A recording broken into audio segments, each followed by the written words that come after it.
Hi everyone. For our next lesson we are going to create a still life.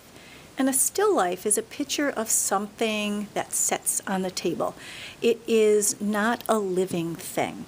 So a vase of flowers, a bowl of fruit, those are typical things that an artist might paint. Now you're going to be picking out a colored paper that you would like to start on. This paper is really long. It's the big piece of paper, so it doesn't fit completely in my screen. You're going to be using a paint dabber to draw with, and then once this is dry, during the next class we're going to add color. So let's start together. The first thing we're going to do, and just for reference, the top of the paper is way up here. That's going to be out of the screen, and the bottom is down here, and that's also out of the screen. But I'm going to put it here so you know where I'm starting.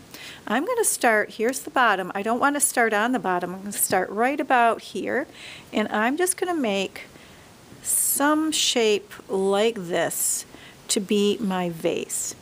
Now, is that the only shape to use? No, there are some other shapes. Let me grab another piece of paper so I can show you some other ideas.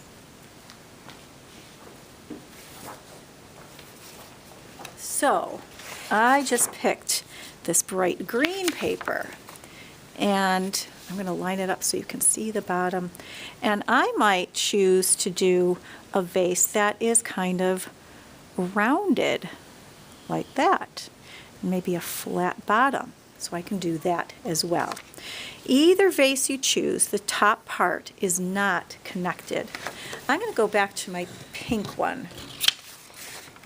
So here's this. Now, the second thing, we are going to add some flowers.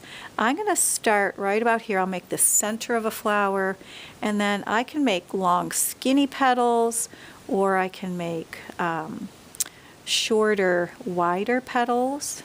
Doesn't really matter, whatever you want to do. I should probably tell you about using the paint dabber. We've used these before, so you don't want to squeeze it. The paint's going to come out here. If there's your paint comes out light, don't worry, we can fix that up after. All right, so now I'm going to add another flower, and I want to add it close together because when flowers are in a vase together, they're very crowded. So one thing is I can add a circle and maybe make a spiral like that. I'm going to show you how to make something like a tulip. So we'll come here, curve it, and then I make the line come down, down, and then I do just a point in the center. I'm going to make a couple more of those spiral ones, and I'm going to make another flower here.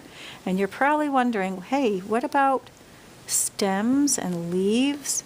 Well, for this picture, we're not going to add any stems. I'm going to make a smaller flower here, but we are going to add some leaves. So now I have a nice full bouquet of flowers. I'm going to add some leaves, and the leaves are going to go close together as well. One leaf, oops, you can't see it. Another one.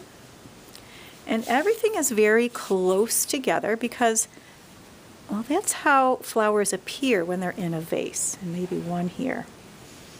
All right, so now my flowers are done. Let me move this up so you can see the bottom. Now I have to make the table. So that's simple. That's just the line behind. That's the table that the vase is sitting on. Now my picture is done. We're going to put the top on our paint dabber, and we're going to let this dry, and then next video we'll talk about painting.